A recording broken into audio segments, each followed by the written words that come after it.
Okay, I think it went through. Um, I I have my little signal in the top. okay, Hmm.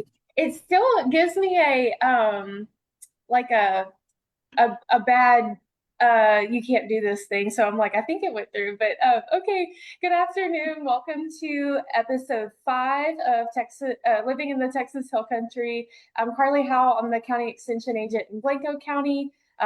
With us today again is Liz Tidwell. Are you technically no, you're new in small acreage.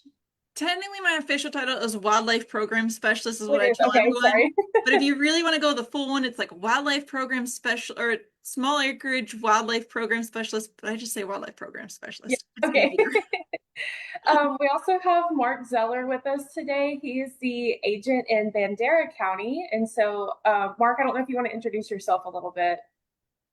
I'm agent here. I've been in Bandera for about 3 years. I'm an ag and natural resource agent, just working in the hill country with lots of the same issues that we have in a bunch of the counties in the area. And so just here to visit with y'all a little bit today. Yeah, well, thanks for being here. We really appreciate it. So today I kind of wanted to talk a little bit about soil testing. I think that that is really important for new landowners and maybe people who aren't new to owning land, but maybe they're trying something new for the first time. So just can you tell us like a little bit about the importance of getting a soil test or why you should do it? Okay, I mean, it's always whenever I'm going on site visits or even just talking to people on the phone here at the office, it's normally just a great place to start, kind of figure out where you're at and especially if you're trying to figure out on doing some improvements or putting in anything new, or just improving what you have. It's always a great place to start. Just gives you a good baseline of where you're at. And we'll go into a little further, probably in depth here in a little bit. But for the most part, whenever you go to looking at that form, the routine analysis is going to cover most cases, which is it's pretty inexpensive to do in the grand scheme of things to get that baseline set. One, But that's kind one, and soil is like the basis of like everything. Like if you have good soil, you have the potential to have good plants. If you have good plants, you have good wildlife. Like it really all stems. So really and truly knowing what your soils have or don't have is like bare basically the bare minimum of what you should probably be doing. So I mean I guess we'll just get started with so when you take a soil sample, what are some of the like things that you need to have on hand to take a soil sample? okay. At the minimum, some sort of spade or a sharpshooter shovel. I use kind of a soil core sampler whenever I'm going out and doing. A lot of times, I mean, I keep a stack of soil sample bags in the center console of my truck whenever I'm going out on site visits.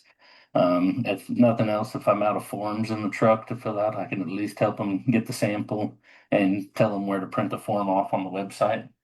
So something to actually get the soil. And then you obviously want to have your bag. If you don't have one of the actual soil sample bags, which we all should have in stock at your local extension office, you can use like a 1 quart Ziploc bag. Those will be accepted as well, and still label it with your sample number and any information that you need to put on it. And then I like to have a clean bucket also with me to just take and put those samples in. Get samples of kind of the whole area, represent where you're wanting the sample to come from, and then give those a good mix and then fill your bag from there. Those are kind of the basic items that I think you need to get a good soil sample. So I guess the next step is so you have all your stuff, you're ready to go. Like, I guess it's kind of a two-part question of how do you decide where to take a soil sample on your property, but then like walk us through how you actually take a soil sample. Okay. So it depends on a little bit what you're looking at, whether you're wanting to do soil sample in your yard for either turf grass or the trees around your house. If you're wanting to do it in a garden setting to work on your vegetables and get them the nutrients and everything that they need, or if you're doing something crop wise or even pasture wise, would depend on kind of how you do that sample. And depending on the area you're sampling, you might need to do multiple tests to get really a good representation, especially whenever you get into a bigger field setting or in a pasture setting where your soils are going to change quite a bit. Whereas if you're talking about a 2,000 or 3,000 square foot garden, you can probably submit one sample for that and it's going to cover the whole area. So whenever you go to and doing the sample, you want to kind of, like I said, get a kind of a random area around where you want to sample, get random samples throughout there. I guess is a better way to say that. That way you can get the whole area. Just probably not going to be big differences, like I said, in a garden or yard scenario, but so you want to go down, dig through down to like the top 6 inches of soil. I know, depending on, I know here in the county, Bandera, we can't always get 6 inches down in the soil. We're pretty good at growing rocks. So, Yeah.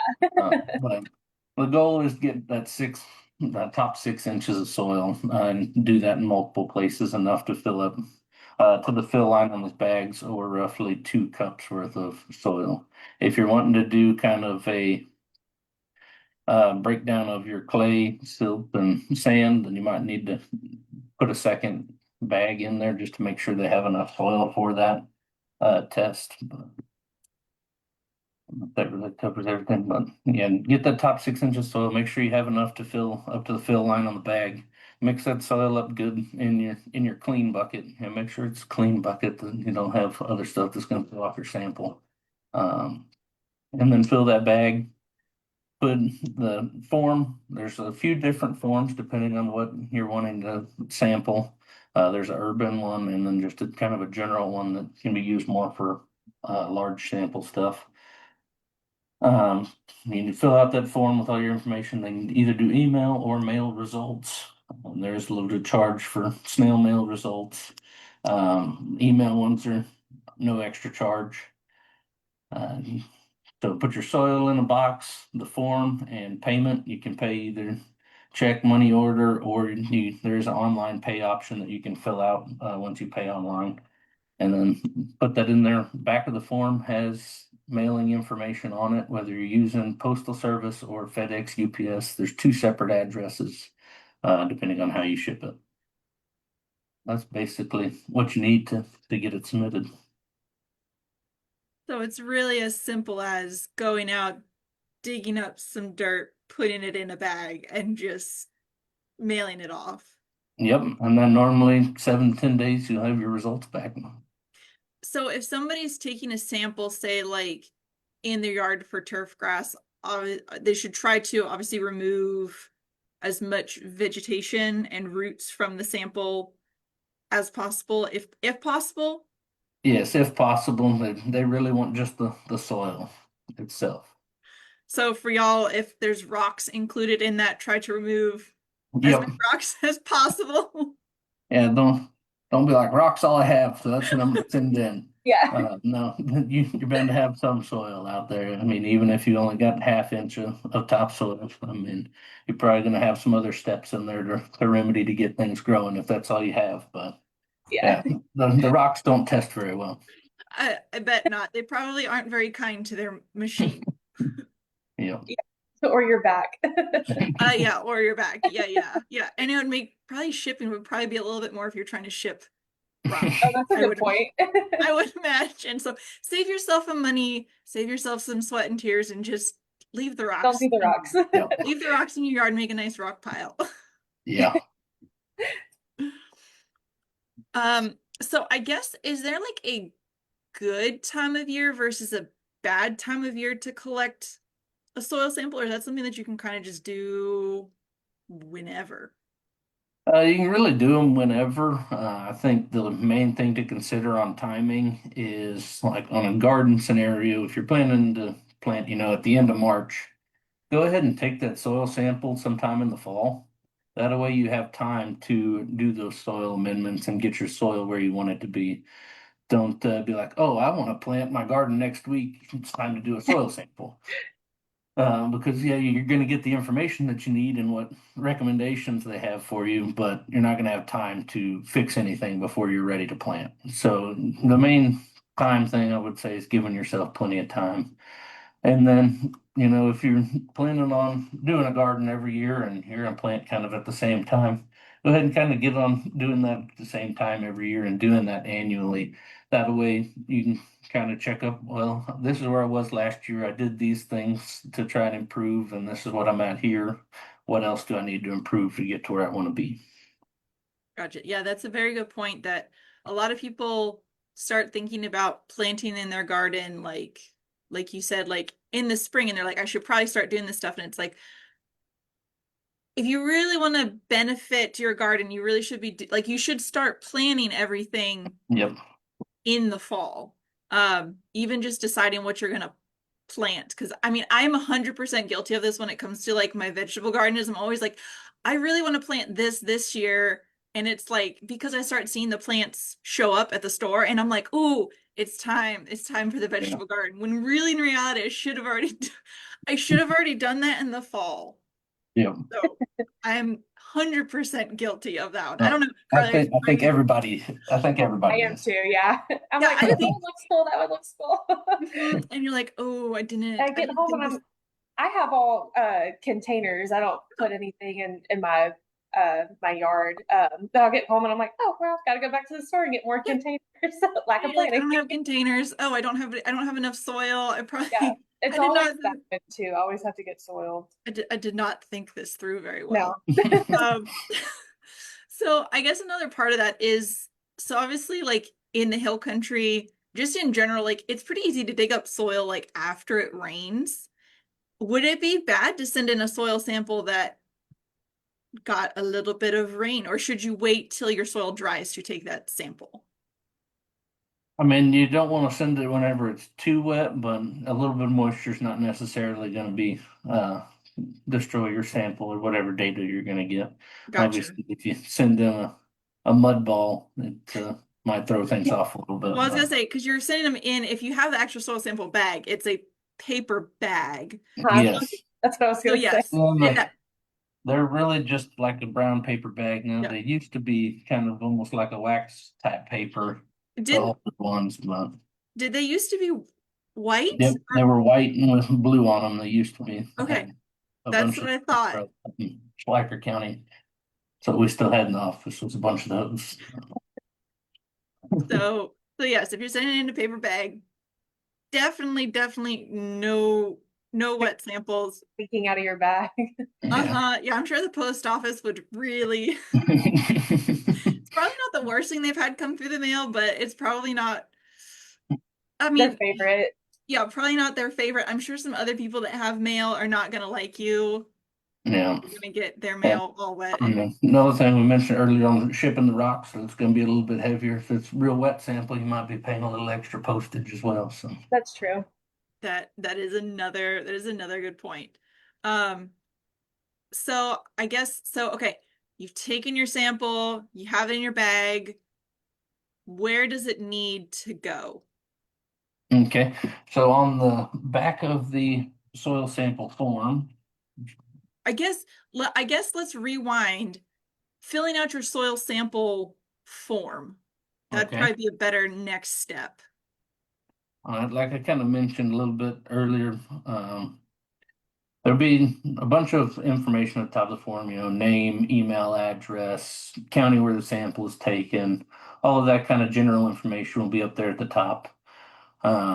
Then right below that, it'll have whether you want email results or the snail mail results, which there's $3 charge, like I mentioned, on getting snail mail results. But understand I have some clientele that don't do email at all, so they want that. Or a lot of times I'll offer up to them. We'll put my email address on it. I'll call you whenever I get the results, and gives another good opportunity to get them in the office, and we can go through those results together. I get a little worried about people whenever they send them in themselves that they get it and they don't want to ask like, what does this mean?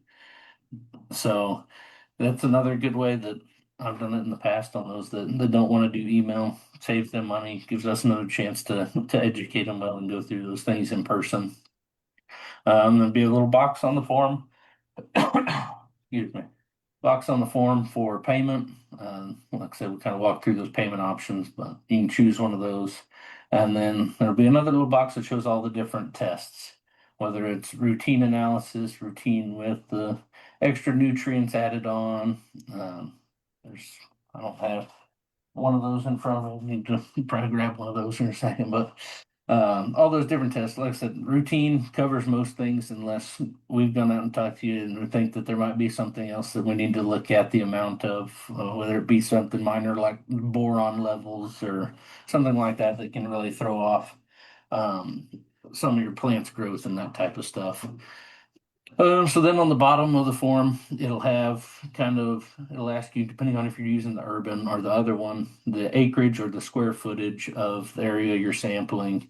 Normally, let's say one sample for about 40 acres on the other one, covering that much area. There'll be a box on the general one that just says, "What are you trying to grow?" You can just write in there what you're working on. The urban one has a little box on the back with letters to code in whether you're wanting focusing on Bermuda grass or kind of breaks it out a little bit more. And you can just put that letter in that box. And then on the far right of on the bottom is where you check mark which test you want to do. Okay, so And basically, that's if most you're of the form. so if you're going through, if you're sending in your first sample, basically you want to send it in as a routine sample, unless, like you said, you have some suspicions that there's something a little more, I'll say sinister in the works, Yeah. which hopefully it is just a routine. I know in most counties in this area are probably all the same. Most of the time, the main need is nitrogen. Most of the time, we're all right on phosphorus. We're all right on potassium. Most of those nutrients we're okay on. Most of the time, the only recommendation is adding in some nitrogen. Okay. Okay, so filled out the form. We have, oh, what did I say before filling out the form? What was my question? It was, Where do you send it? oh, thank you. Where do you send it off to? Let me pull that up. Like I I was said, gonna the say, you don't, address is listed on there. okay. Um, but let me go ahead. Because Like I said, it's actually going to be run through A&M, correct? yes, I yeah, think so it we'll goes be sending to, it to the soil and forage testing lab, which is there in College Station. Um, Let me get this situated again where I can see everything. So it does have a post office address, soil and water forage testing lab, 2478 TAMU, College Station. And then the separate one is, I guess, probably more of a physical address. It's 2610 F&B Road there in College Station. Like I said, also on the backside of that form, but if it's printed front and back on the backside or on the second page, there's a full breakdown and procedure of taking the soil sample.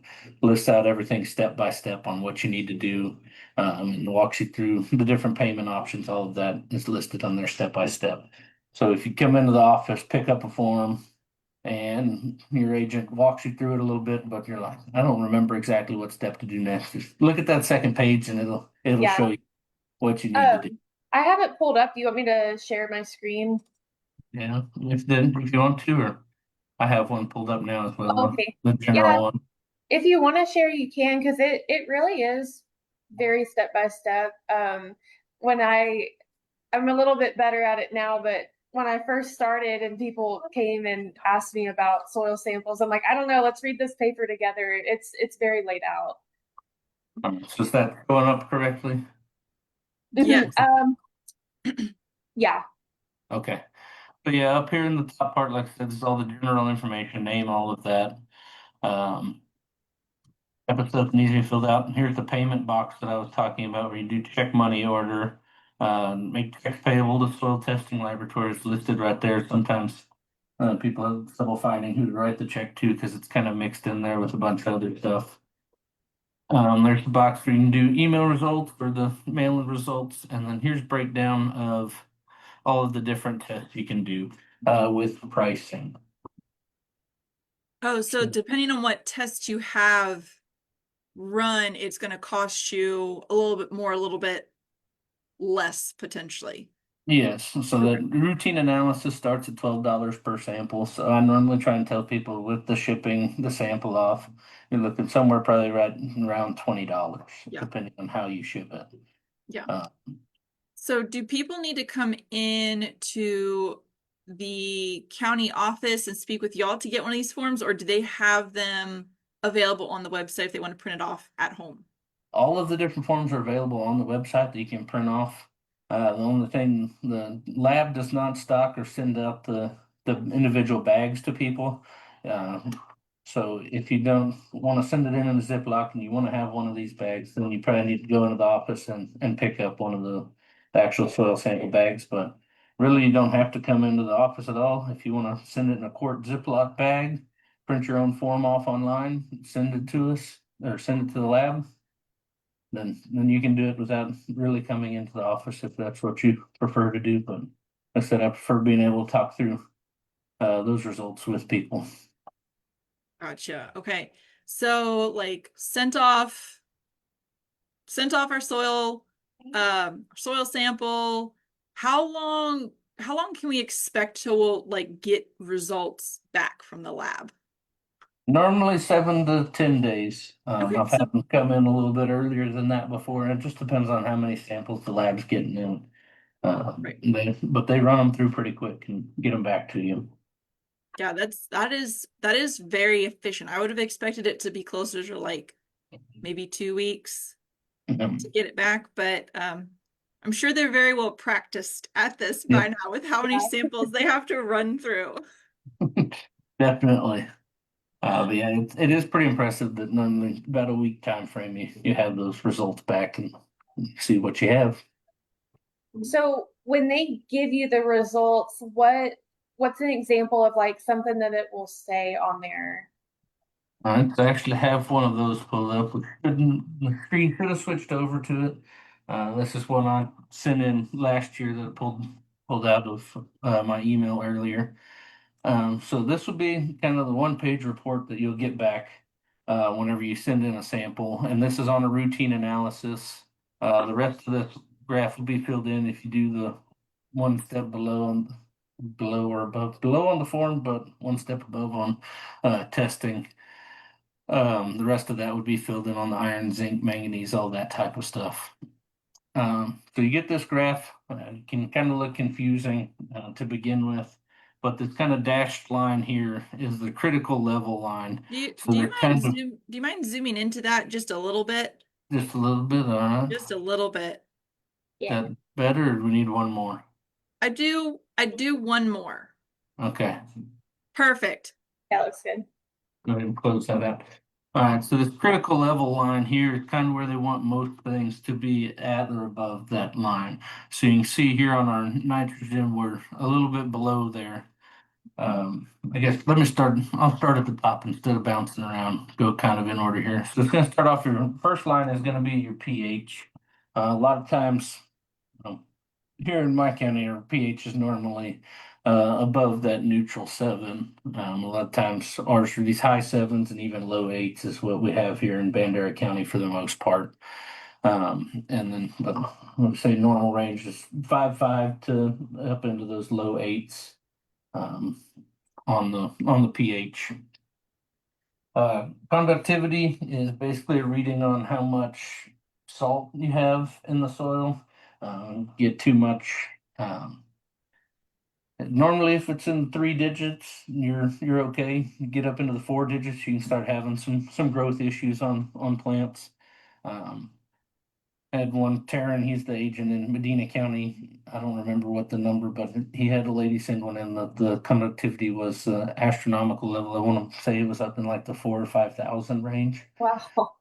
Well, So how you're does not that going to have much that's wanting to grow, and if you get that much salt and conductivity in the soil, how does that but happen? How would that something like that happen? Short I'm of not somebody sure like just pouring what. like salt on the ground. Yeah, I'm not sure what she has done on her Oh, soils, but fair enough. Interesting. we had very high soil or salt there in the soil, but if you're below 1,000, you're probably not going to have any issues with plant growth. Then going into nitrate, like I said, nitrogen is probably our highest requirement whenever we get a soil test to be added in to amend those soils. And looking at this graph, it doesn't give you a whole lot of information on what you need to do. It says fertilizer recommended on the side. Um, but what do you do with that number? I mean, you go pick up a bag of fertilizer at the store and it may be listed as 1000, so you know you have just a nitrogen fertilizer there. But how do you get the 0.4 pounds out of that? And so if you look down on the bottom of this form here, this is a really great tool. I don't know why that's highlighting so weird, but right there it says online fertilizer calculator.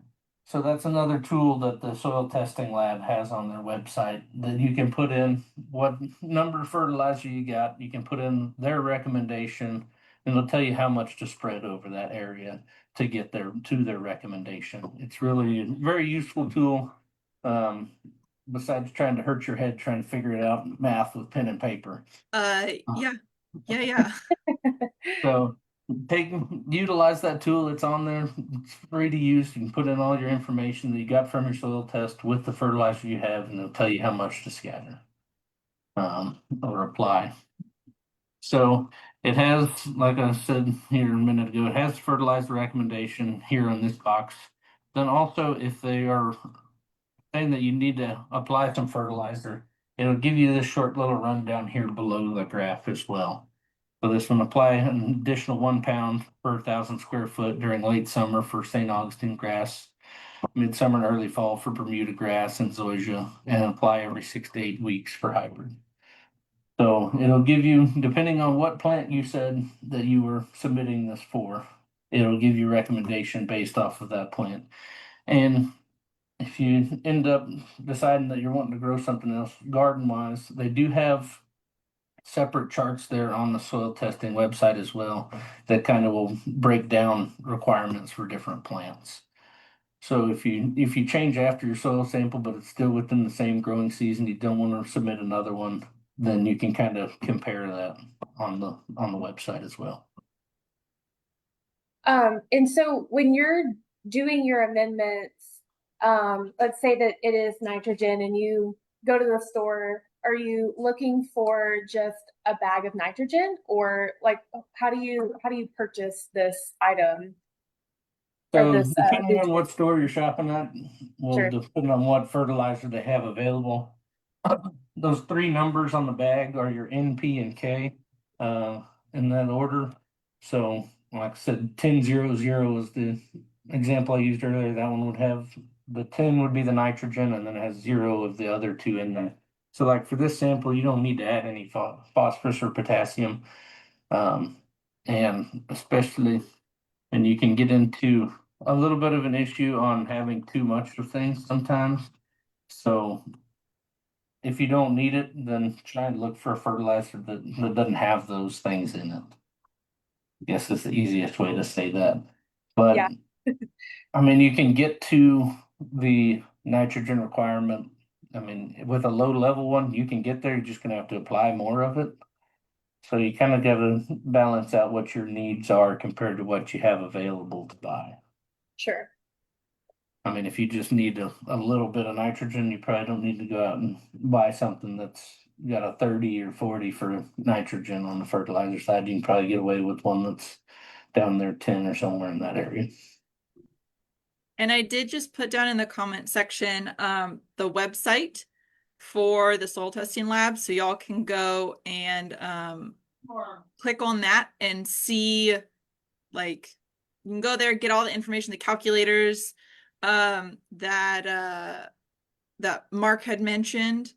Without, like, it literally has like step-by-step instructions, like pretty much everything that we've talked about thus far Know that I showed that right there. second page of here. So there's the kind of the step by step there on the second page. It runs through.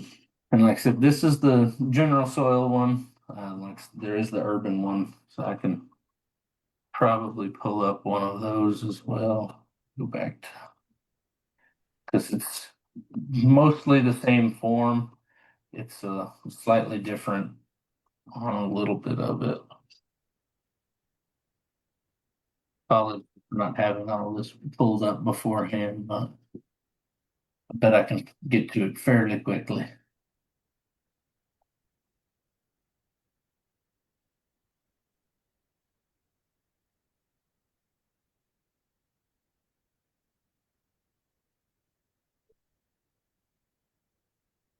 So there's the urban form. Like I said, this first page looks very similar.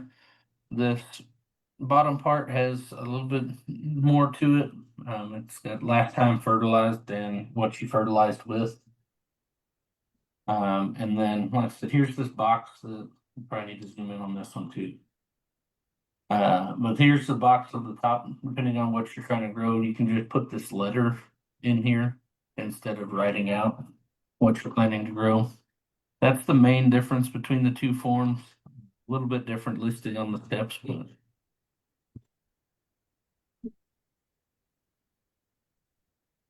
Okay. So, I mean, really and truly pretty simple, pretty straightforward. You get some great information back. And I love the fact that they also tell you, especially for like, and maybe I'll touch on this, I just didn't hear, for if you are deficient in some of the other nutrients in the soil, will they also give you guidelines for each of those as well? So like phosphorus or yes. what else? Yeah, I'm anything. not a soil person, so I Yeah. apologize. But if they deem that you need to add or remedy something, it'll be listed down here. This one just happened to be they're pretty good on most everything. They just needed to add a little bit of nitrogen. Um, one example I had saved on my computer, I didn't have one that was overly deficient Okay, in something that was like crazy recommendation wise. I looked through all the ones I had saved and they were all pretty. pretty common and in But pretty decent shape. this is a pretty standard what you're Yeah. gonna get back. You may be deficient in one or two things, but overall you shouldn't have that many issues Yep. or problems to fix, ideally.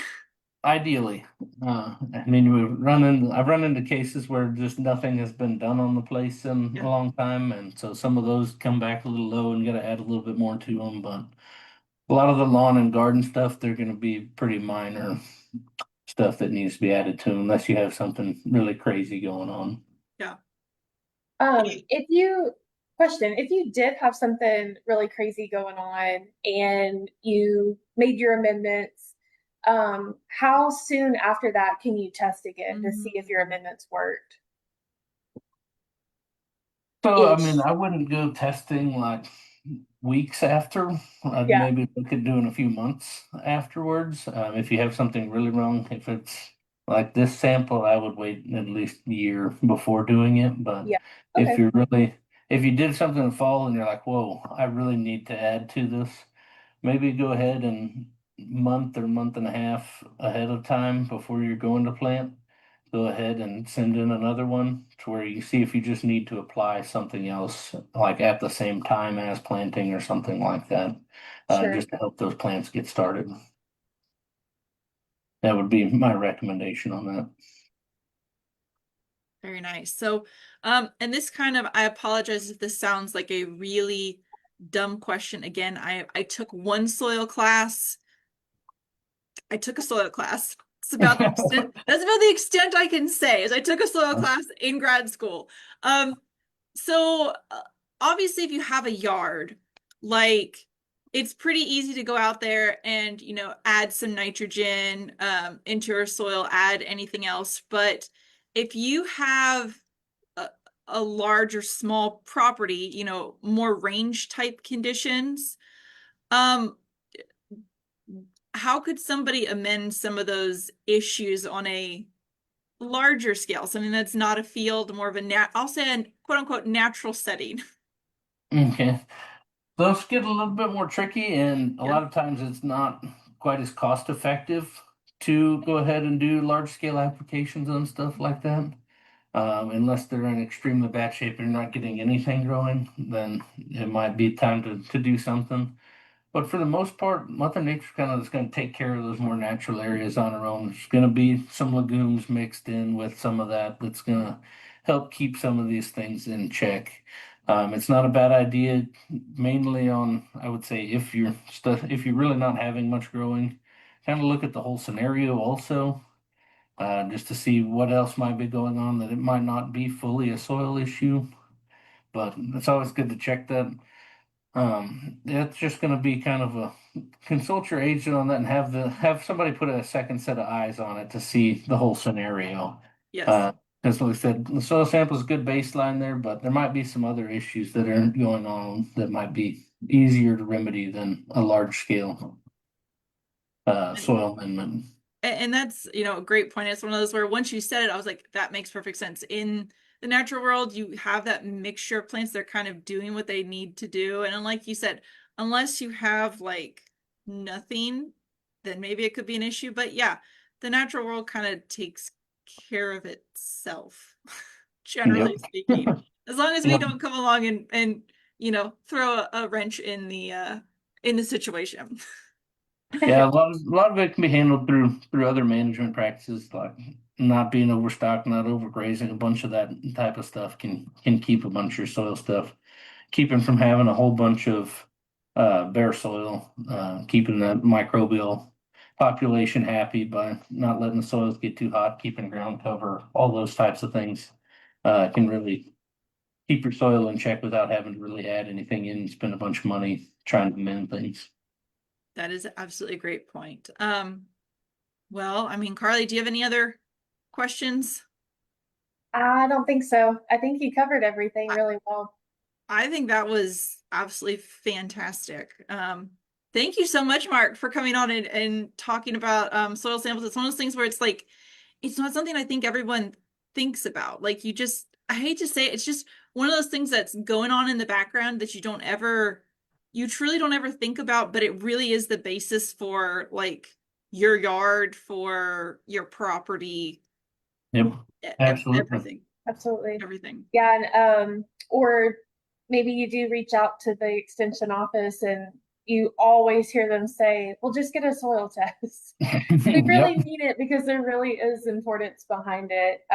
And thanks for showing an example of one, Yes. because I think that's also a good kept secret is what these results actually look like. So thanks for sharing that.